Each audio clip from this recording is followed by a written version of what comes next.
akan disampaikan oleh Wali Nangro Jakarta kepada jamaah supaya tertib, kita dengarkan, kita simak apa yang akan disampaikan oleh guru kita pada malam hari ini, yaitu akan dibawakan oleh Wali Nangro Jakarta. Kepada beliau waktu dan tempat kami persilahkan dengan segala hormat.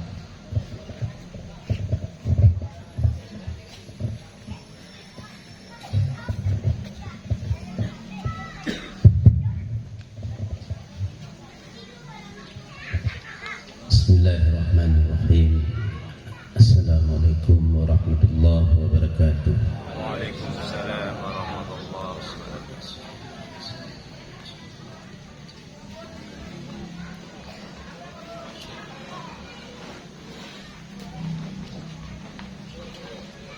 Al-Fatihah.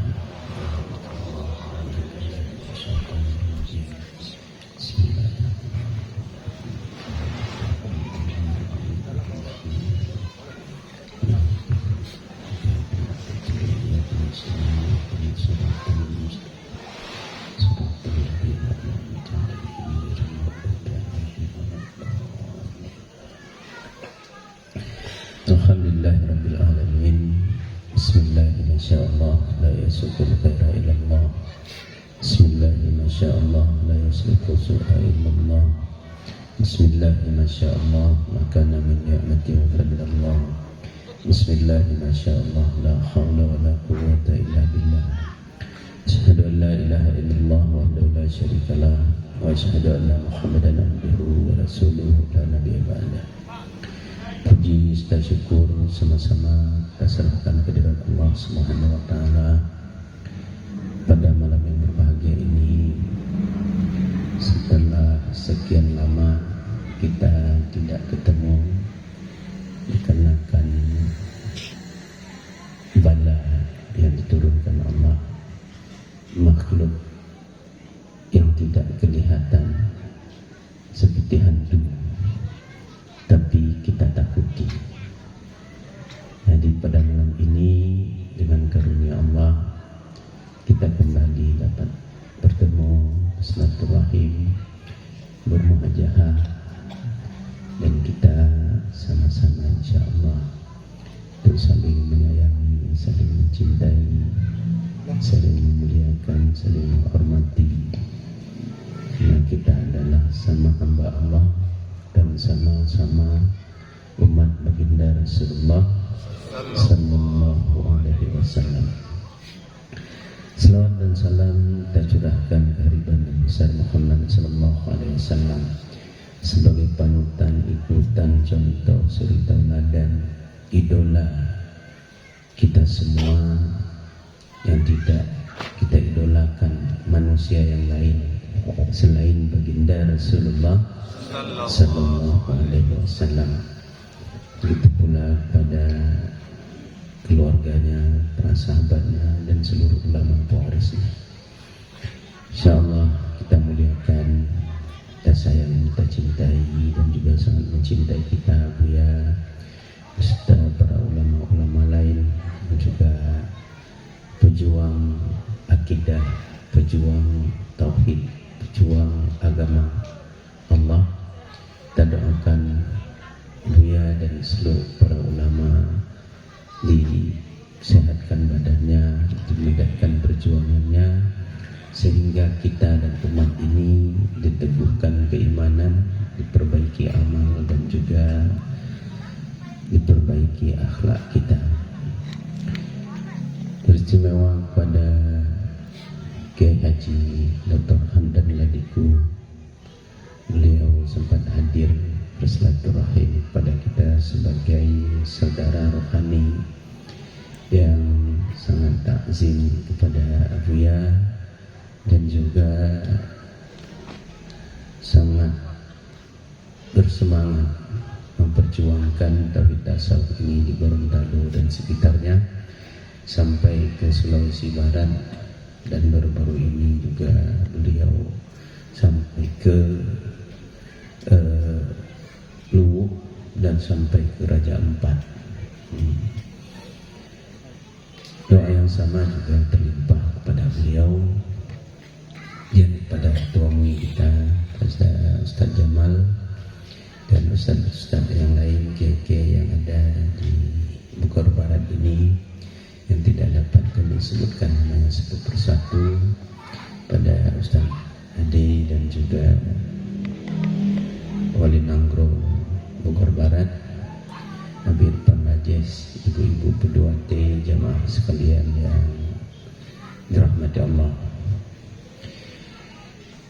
Sudah banyak ilmu kita peroleh malam ini, dimulai dari Ustaz tadi, kemudian Ustaz Jamal, Ibu tadi, Abi Irfan dan juga Dr. Hamdan. Tinggal kita memahami dan mengamalkan. Apalagi tadi sudah dibaca makalah lagi. Di situ ada iman, ada Islam, ada ihsan. Jadi bagaimana pengamalan ini kita sebagai umat baginda Rasulullah Sallallahu Alaihi Wasallam. Jadi sebelumnya saya, ibu bapak, mohon maaf kalau kecil suara saya itu bukan karena tawadu, dan kalau kencang bukan karena marah. Kencang mungkin karena mikrofonnya yang kencang. Kalau kecil memang saya kecilkan volume suaranya. Jadi kita di dalam kehidupan sering sekali kita mendengar ayat ala bidzikrillahi tatma'innul qulub. Sesungguhnya dengan mengingat Allah hati menjadi tenang. Jadi para ahli zikir, para ahli tarekat, para ahli ibadah, dan kita sendiri pelaku ibadah, pelaku zikir tidak pernah tenang, tidak pernah tenang. Seharusnya seseorang yang selalu mengingat Allah, dia akan mendapatkan tenang. Ini urusan perut saja itu tidak tenang. Urusan anak tidak tenang. Urusan istri tidak tenang. Suami juga tidak. Ayam, bebek, kambing tidak laku warung, tidak tenang. Dalam salat terbayang-bayang, gundah, gulana, gelisah. Padahal salat itu juga as-salatu zikri. Salat itu juga mengingat. Salat itu juga zikir. Seharusnya setiap orang yang salat tenang. Jadi ada apa dengan salat kita? Ada apa dengan zikir kita? Ada apa dengan bangun malam kita? Ada apa dengan zuha kita? Kenapa kita tidak tenang? Jadi maka ada salah seorang murid. Nah, jadi murid ini bukan murid biasa, murid yang sudah lama berguru. Jadi sekelas Ustaz Jamal. Ustaz Jamal ini orang alim ya. Kita doakan beliau istiqamah bersama kita. Bertanya kepada gurunya, duduk dengan gurunya, wahai guruku, saya sudah lama belajar kitab, sudah banyak ilmu yang guru ajarkan, seperti ilmu yang disampaikan Ustaz Jamal tadi, sudah belajar nahwu, mantik, segala macam. Kemudian ilmu itu saya amalkan, saya salat.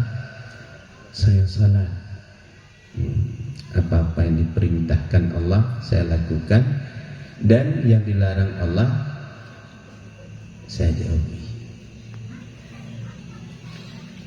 Wahai guru, kenapa salat saya tidak mau khusyuk? Salat saya tidak bisa padahal berbagai kitab sudah dibaca dan sudah diajarkan lagi, tapi salat saya tidak mau khusyuk. Gurunya ini diam. Karena gurunya diam, murid ini dia punya firasat, paham, lalu dia pergi. Murid ini pamit pada gurunya. Setelah si murid ini pamit, lalu datang syaitan kepada guru ini. Duduk pula syaitan di hadapan guru itu. Bukan syaitan yang bertanya, tapi guru ini yang bertanya kepada syaitan ini. Wahai syaitan, kenapa engkau ganggu murid saya dalam salat sehingga dia tidak khusyuk salatnya? Lalu dijawab oleh syaitan ini, bukan saya yang mengganggu wahai tuan guru, tapi dia yang mengganggu rumah saya. Dia yang mengganggu tempat kehidupan saya. Lalu kata guru ini, apa rumahmu, apa tempat kehidupanmu itu yang sehingga kamu mengganggu murid saya dalam salat? Jadi murid guru itu ketika selesai melaksanakan takbiratul ihram, Allahu Akbar, dia teringat kepada jarum untuk menjahit bajunya yang robek. Teringat kepada jarum untuk menjahit bajunya yang robek. Itu rumahmu? Itu kan barang tak ada nilai. Iya, itu rumahku. Itu juga dunia, kata syaitan. Oh baiklah, kalau begitu guru ini sudah paham. Terima kasih syaitan. Terima kasih telah memberitahu kepada guru ini bahwasanya dia diganggu karena mengganggu rumah syaitan. Lalu pergi syaitan ini. Pergi syaitan. Datang murid ini lagi. Wahai guruku, apakah sudah dapat jawaban tentang kenapa saya tidak bisa khusyuk? Sudah, kata gurunya. Kenapa wahai guru? Dalam salatmu kamu ingat kepada jarum untuk menjahit bajumu yang robek. Lah, kok guru tahu? Kok guru tahu? Kata gurunya, kamu tidak perlu tahu di mana aku tahu, tapi kamu ingat itu kan? Betul guru. Jadi itulah penyebab kamu tidak khusyuk. Karena jarum itu. Berapa rendah nilai jarum yang tidak ada harganya, tapi bisa merusak kekhusyukan dalam salat, kata guru. Sehingga murid ini menangis. Murid ini menangis. Lalu apa pelajaran iktibar yang akan kita ambil dari peristiwa ini? Ibu-ibu,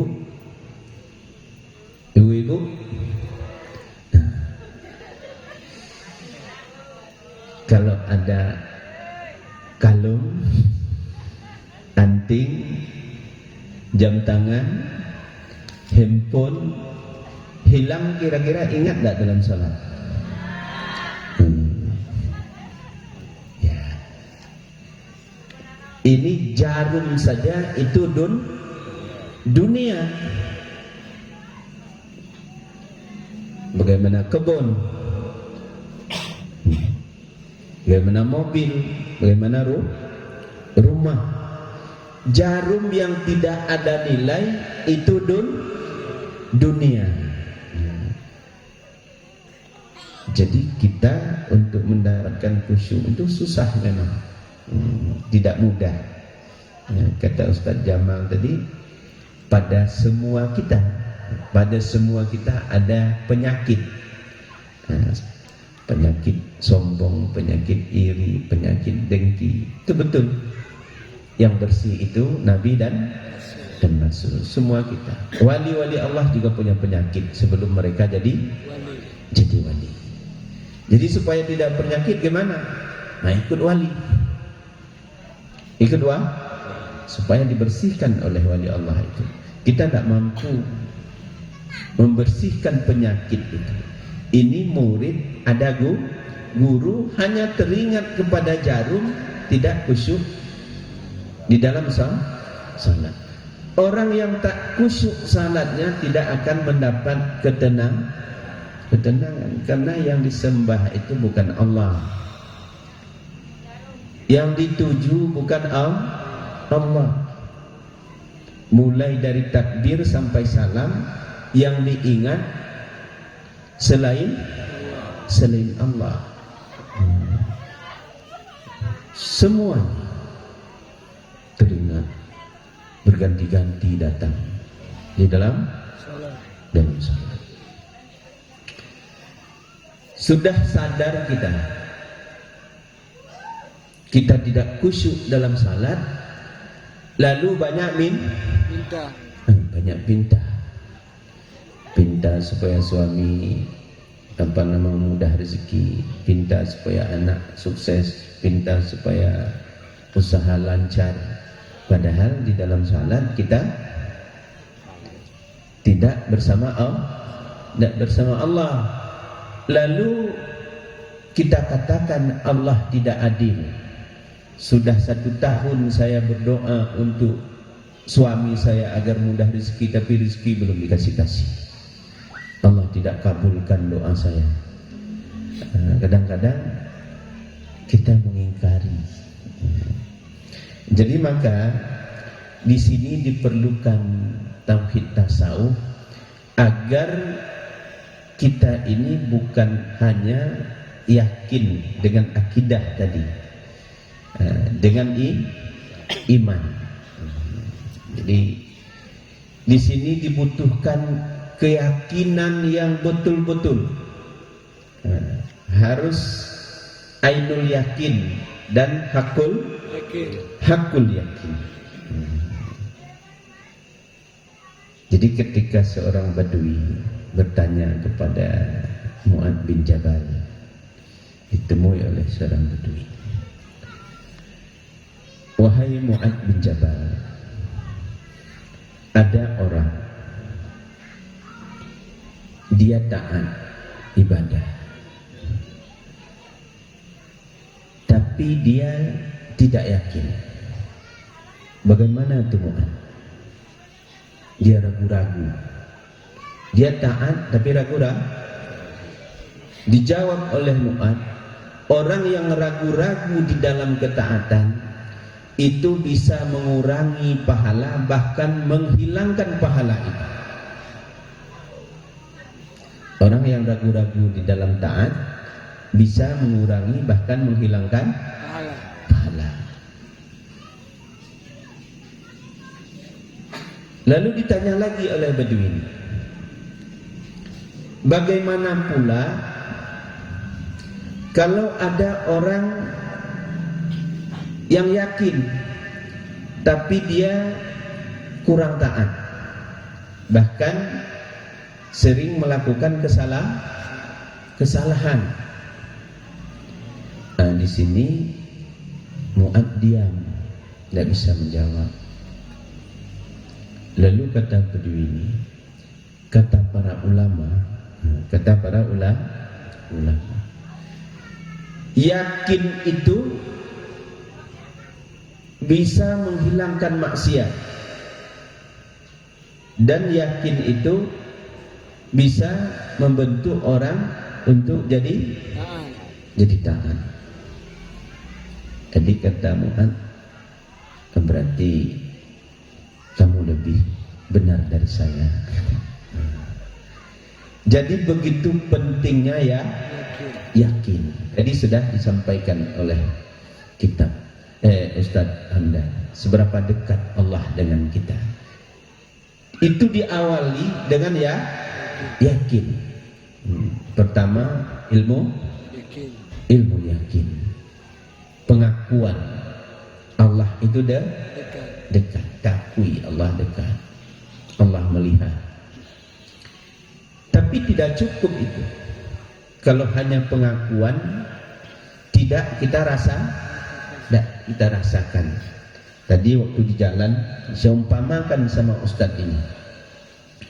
Kita melihat pohon, buah misalnya, mangga. Lalu Ustadz menceritakan kepada saya setelah Ustadz makan mangga itu. Wali, mangga ini manis. Mangga ini manis. Yang makan hanya Ustadz Hamdan, tapi bukan saya. Itu dikatakan ilmu yakin. Lalu kemudian Ustadz Hamdan mencicipi kepada saya mangga itu. Kemudian saya makan. Oh, ternyata benar manis. Benar manis. Ini dikatakan ainul yakin. Inilah tauhid tasawuf. Merasakan keberadaan Allah, merasakan manisnya buah mangga. Lalu buah mangga ini setelah saya makan membuat perut saya kenyang, badan saya segar, sehingga saya berkeinginan terus untuk mendapatkan mangga itu. Kalau misalnya terlihat mangga ini manis, karena sudah saya rasakan. Terasa kenyang, terasa nikmat, sehingga lupa saya pada yang lain. Itu dikatakan hakul yakin. Jadi istilah tasawufnya bukan kita yang yakin, tapi Allah yang yakin. Jadi kenapa tadi dikatakan oleh siapa namanya Ustadz ini, kita ibadah tapi maksiat juga kita lakukan. Ini karena kita berada pada ilmu yakin, tidak berada pada makam ainul yakin.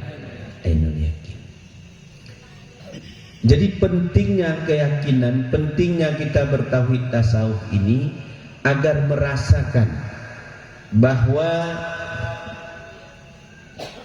nyata bekas perbuatan Allah pada diri kita dan alam semesta. Di sini sudah sering saya contohkan. Apa bekas perbuatan Allah? Kita diberi Allah mata untuk melihat. Tapi kita tidak pernah merasakan mata ini pemberian Allah. Lalu kita pergunakanlah mata ini untuk melihat hal-hal yang salah. Kita manfaatkanlah mata ini untuk melihat yang dilarang oleh Allah. Karena kita tidak mensyukuri mata ini. Padahal berapa besar Allah berikan kepada nikmat mata ini. Coba ibu pejamkan mata sekarang, gelap. Lalu buka mata. Begitu kita buka, kita bisa melihat, sekali lihat itu berbagai warna. bukan satu warna. Sekali lihat, kita lihat, terlihat merah, biru, hijau, hitam, putih. Jadi coba kita rasakan, bisa kita melihat tapi hanya satu warna saja, putih atau hitam semua. Tembok hitam, semuanya hitam. Ada keindahan tak? Tidak ada keindahan. Dan mengenai mata ini, kita tidak pernah berdoa waktu mau tidur, ya Allah, besok supaya mata saya masih sehat, bisa melihat seperti saya melihat sekarang. Pernah nggak? Tidak pernah. Tapi Allah dengan kasih sayangnya masih memberikan penglihatan. Jadi kira-kira kita termasuk hamba yang bersyukur? Tidak bersyukur. Di mata ini saja, kalau mau kita membandingkan dengan seluruh amal, seluruh taat yang kita lakukan, kita jaga waktu salat 5 waktu kita di masjid, kita bangun malam untuk tahajud, bahkan salat mutlak kita lakukan, lalu kita jaga puasa sunnah kita Senin Kamis, kemudian kita salat sunnah lain, kita bersedekah, kita berceramah, kita beritahu, kita berkasih sayang, kita mencintai. Jadi satu nikmat mata ini tidak bisa dibandingkan dengan ibadah kita keseluruhan. Baru satu nikmat mata. Lalu, kalau begitu kita tidak boleh meminta pada Allah. Meminta itu kita diperintahkan, karena pinta itu bukan untuk dikabulkan, tapi pinta itu menandakan kehambaan kita, ketergantungan kita kepada Allah. Tapi bukanlah kita melakukan amal saleh untuk minta upah kepada Allah. Jadi kalau kita melakukan amal saleh minta upah pada Allah, itu sama dengan anak kecil gitu. Sama dengan anak kecil. Misalnya anak kita suruh sapu rumah. Nak, tolong sapu rumah. Boleh mak, nanti kasih permen. Ya. Ada ibu-ibu begitu dulu, sebelum jadi ibu-ibu, waktu kecil minta sama ibunya imbalan. Ada, saya juga ada. Lalu setelah dewasa, apakah kita disuruh sapu rumah minta permen? Jadi begitulah ibadah kita. Kalau terus-terusan kita minta imbalan, sama saja kita dengan anak. Jadi maka ketika, mohon maaf, ketika di syariat dibolehkan kita meminta imbalan, tapi di tasawuf malu. Kenapa malu? Karena banyak sekali sudah nikmat-nikmat kasih sayang yang beriring-iring, yang tidak kita minta, Allah berikan.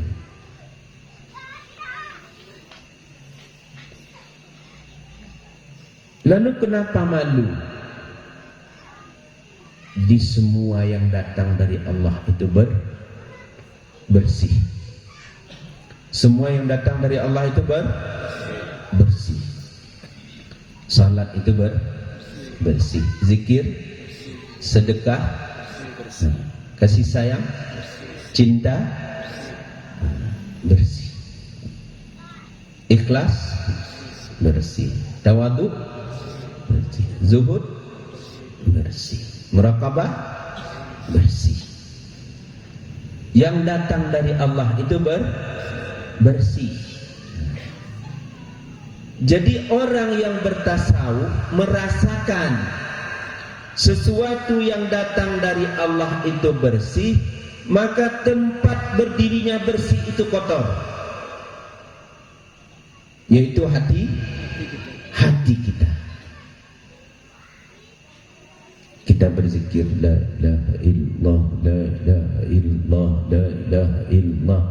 Sambil la ilaha illallah kita mendengki orang. Sambil la ilaha illallah kita dendam pada orang. Sambil la ilaha illallah kita ingin bermaksiat. Sambil la ilaha illallah kita manis masih dalam dosa.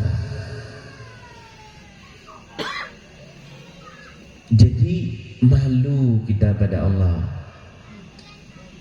Itu bukan lagi ilmu yakin, tapi ainul yakin, dirasakan. Jadi kira-kira butuh nggak kita kepada tasawuf itu? Jadi kita beragama, melakukan taat, harus tahu tujuan. Tadi saya umpamakan kepada mereka di atas, buah atau kita makan, yang kita makan itu isi. Setiap yang kita makan, yang pertama untuk mengenyangkan perut, untuk menyehatkan, untuk menyegarkan, untuk kekuatan, untuk vitamin dan sebagainya. Tahu kita kebutuhan tubuh kita. Begitu juga ketika kita minum air, tahu kita kebutuhannya supaya kita hilang dahaga, hilang kehausan, supaya kita jangan dehidrasi, jangan kekurangan air, jangan kekurangan cairan. Maka kita minum air. Jadi maka setiap hari kita mencari duit, kita mencari bekerja untuk perut, untuk makan dan minum. Itu kebutuhan tubuh. Tapi kalau kita tidak beriman, kita hanya memenuhi kebutuhan tubuh, yang tubuh itu lebih dari 2/3 dimakan oleh belatung. Tahu belatung ibu-ibu?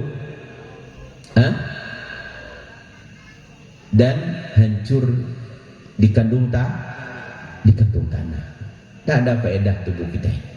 Walaupun disolek bagaimanapun, walaupun di salon setiap saat, tidak ada tidak ada faedahnya kalau sudah jadi bangkai.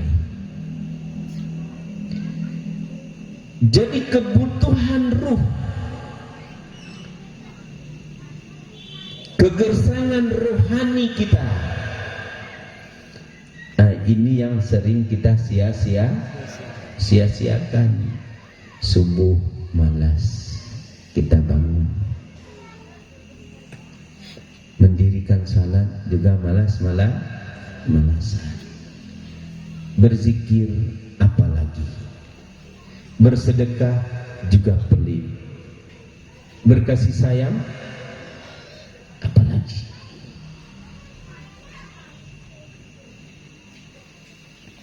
Ini padahal tubuh ini hanya sekedarnya saja sebenarnya.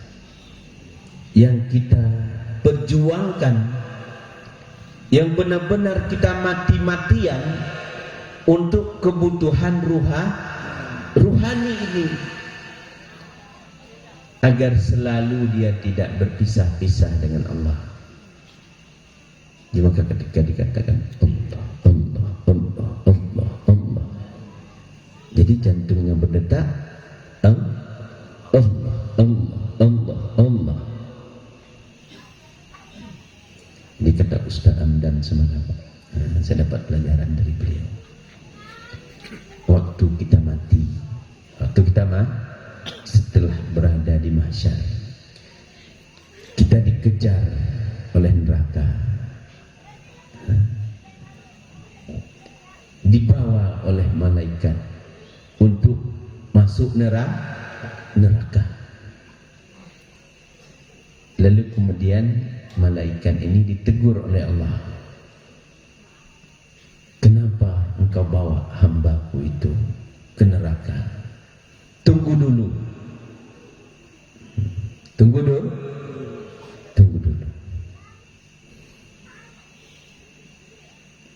Ya kenapa ditunggu? Kenapa tunggu ya Allah? Dia berbanyak dosa. Iya, saya tahu dia banyak dosa.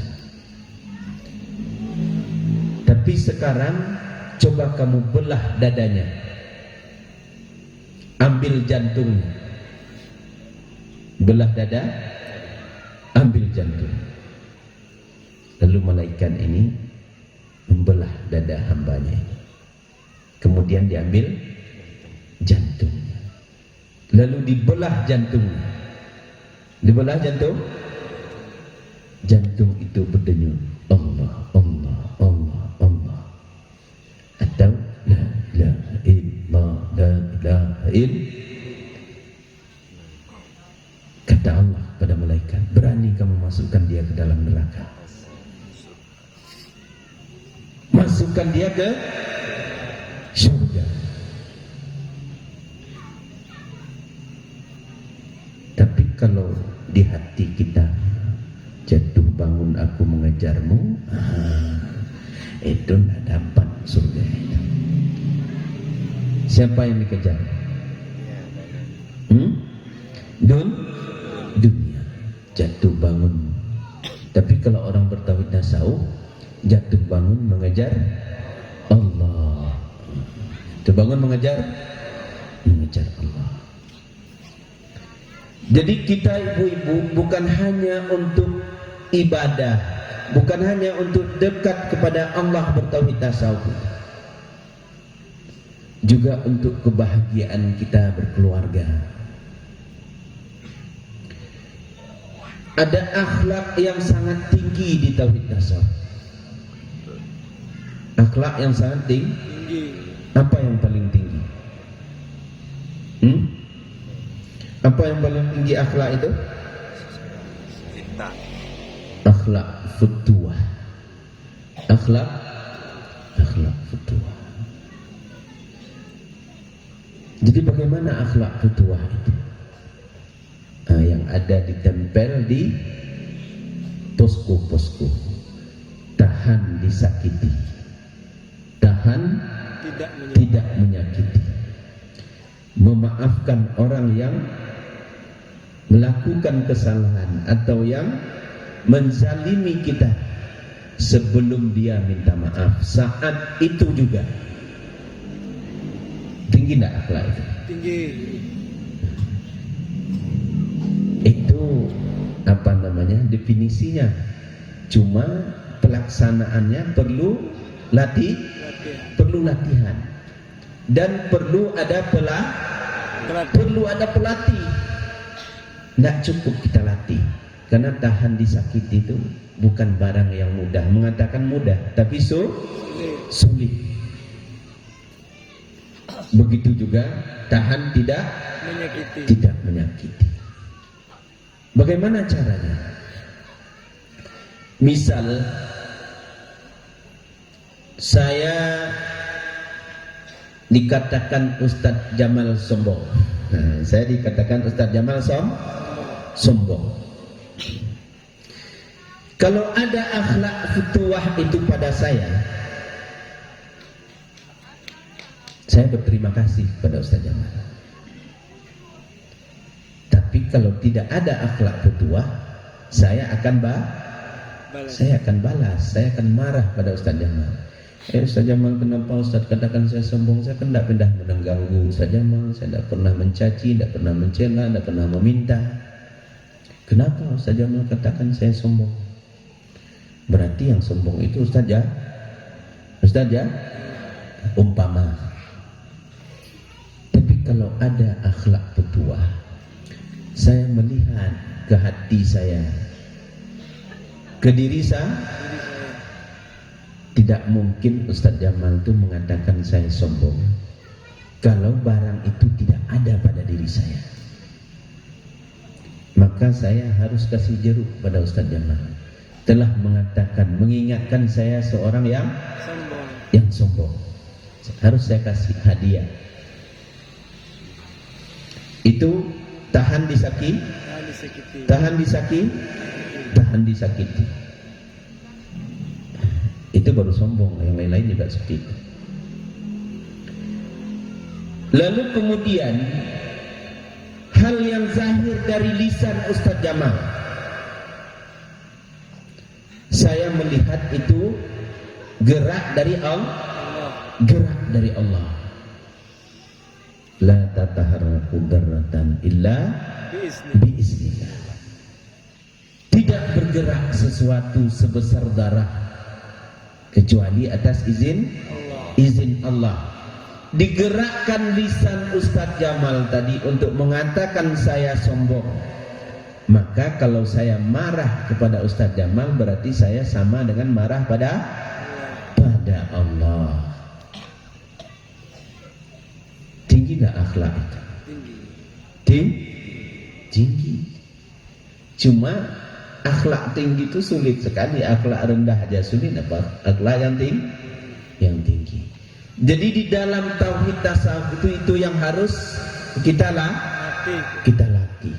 Kalau sudah bisa hal itu kita bawa ke dalam rumah tangga, kepada istri, kepada anak, kepada tetangga, kepada jamaah, maka kita akan mendapatkan kebahagiaan. Dan yang kedua ini, tauhid tasawuf itu juga mengajarkan kita untuk orang, bukan orang untuk kita. Maka kehadiran Ustadz Hamdan kemari, beliau ini untuk waktunya untuk kita, ilmunya untuk kita, pengalamannya untuk kita. Maka dibagikan, tapi bukan orang, bukan jamaah, ini untuk kita. Begitu juga kita dengan istri. Kalau mau bahagia, jadikan diri kita ini untuk istri, bukan istri itu untuk kita. Begitu sebaliknya, jadikan kita untuk suami, bukan suami untuk kita. Kalau kita untuk istri, berarti kita tidak banyak tuntutan. Kalau kita untuk suami, berarti kita tidak banyak tuntutan. Begitu juga kita untuk anak. Tidak semena-mena kita pada istri, semuanya harus dipenuhi. Semuanya harus dipenuhi. Jadi tuntutan tauhid tasawuf agar kita untuk orang lain. Maka di situ tumbuh kasih sayang, tumbuh cinta, tumbuh perhatian. Jadi bukan kita seenaknya, atau misalnya kami inilah menyampaikan begini supaya jemaah itu melayani, supaya jemaah memuliakan, supaya kami dihargai. Bukan itu tujuan. Tapi bukan pula tidak boleh dilayani. Kalau dilayani orang, ya kita terima. Kalau tidak, juga jangan berkecil hati. Karena pada dasarnya kita ini kembali kepada ketiadaan. Kita ini tidak ada daya upaya. Yang maha mulia itu Allah, yang wajib disanjung itu Allah, yang wajib dipuji itu Allah. Maka kita selalu mengucapkan Alhamdulillah, Alhamdulillah, Alhamdulillah. Kita berbanyak-banyak. Jadi bukan sekedar kita membaca tasbih, tahmid, takbir itu selesai 33, besok lagi seperti itu, salat zuhur seperti itu, salat asar, tapi tidak membekas. Jadi tauhid tasawuf ini membawa rasa kita mensucikan Allah itu, membawa rasa kita memuji Allah, membawa rasa kita membesarkan Allah. Tidak ada yang lain yang lebih besar.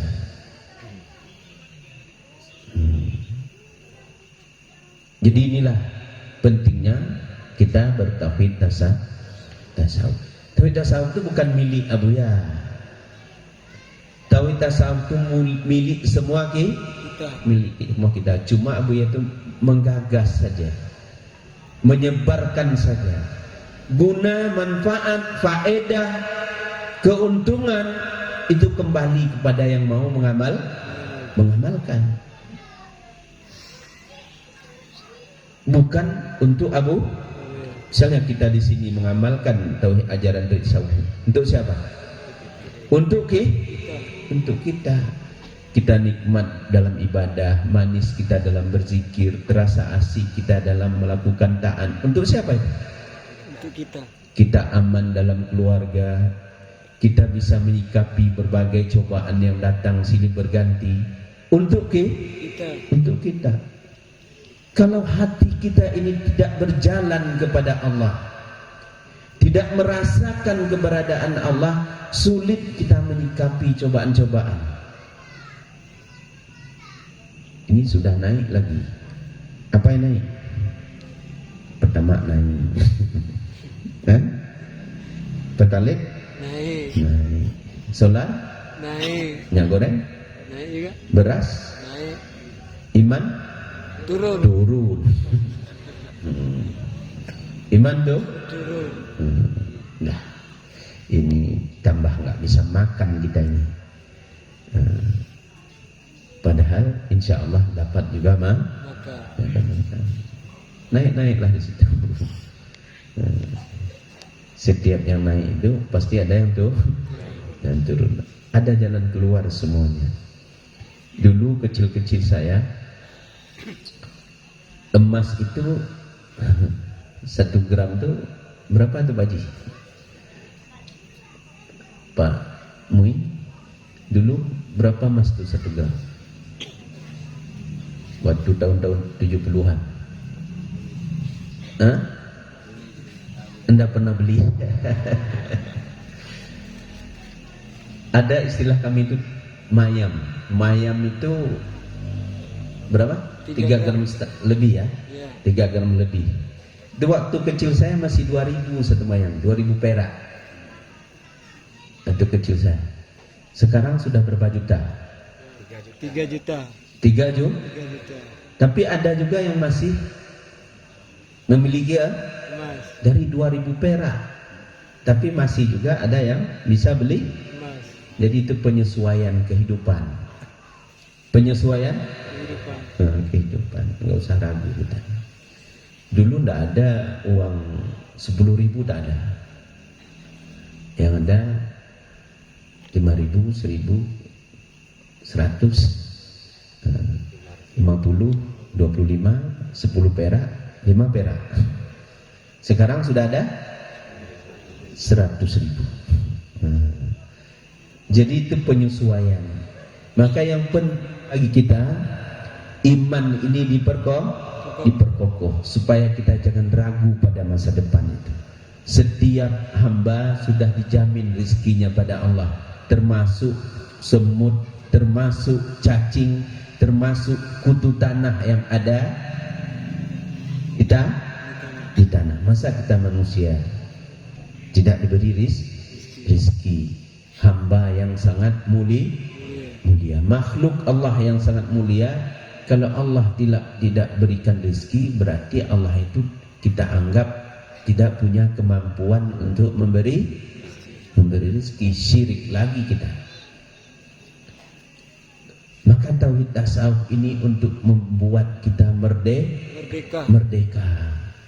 Jadi tidak berpegang kepada ilmu, tidak berpegang kepada usaha. Bukan kita tidak boleh berilmu, tidak boleh berusaha. Ilmu dan usaha ini hanya alat. Nah, ilmu ini alat bagi kita. Usaha ini juga alat bagi kita.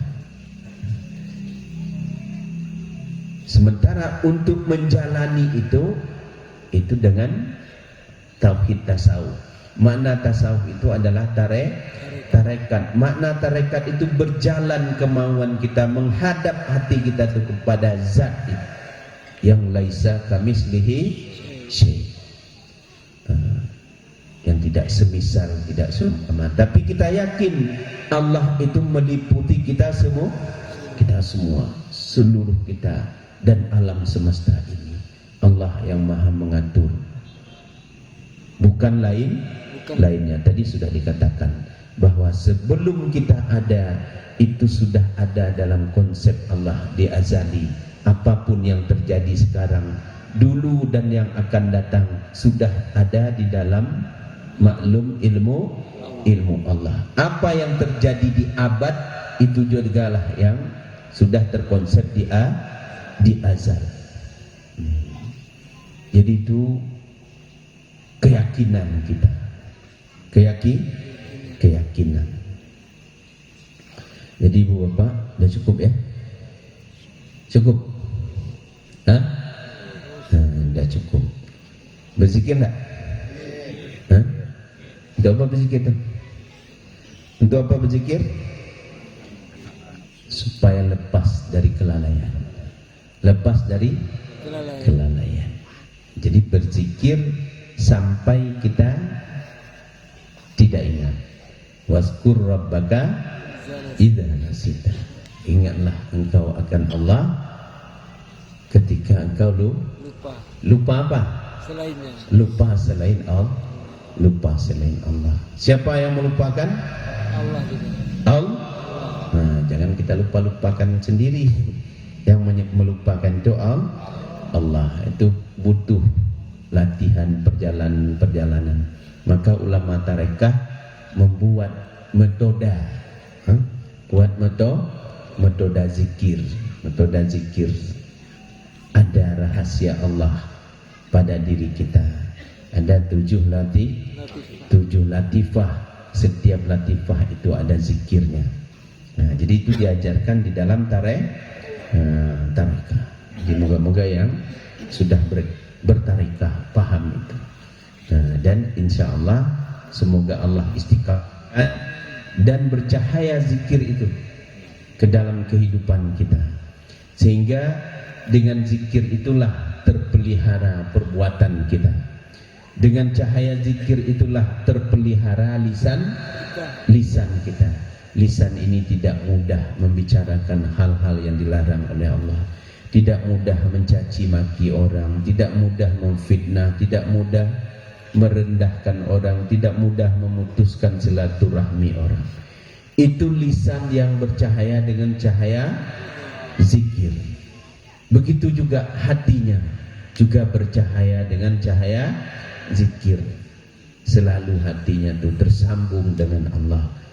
Maka orang-orang yang bertarekah disuruh lazimkan, disuruh biasakan di setiap naik dan turun nafas itu ingat Allah, tidak ingat selain Allah. Ketika nafas itu lupa pada Allah, itu adalah nafas yang mati. Nafas yang mati. Jadi berapa nafas mati yang sudah kita keluarkan itu harus kita tobatkan, kita sesali supaya kita mendapatkan nafas yang selalu hidup dengan zikir. Nah, mari sama-sama kita berzikir. Nanti pelajaran zikirnya ada Ustadz Jamal nanti mengajarkan, ada Ustadz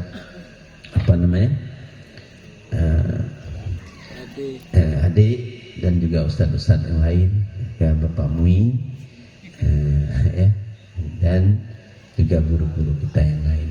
Yang jelas kita duduk berkumpul bersama ulama-ulama itu adalah satu kenikmatan. Karena akan merubah pola hidup kita kalau kita banyak duduk dengan ulama. Jadi jangan banyak duduk dengan orang-orang yang lalai, akan melalaikan kita. Semoga apa yang kita lakukan malam ini, kita duduk di tempat ini, diridai oleh Allah dan menjadi amal saleh untuk kita semua. Amin ya rabbal alamin. Assalamualaikum warahmatullahi wabarakatuh.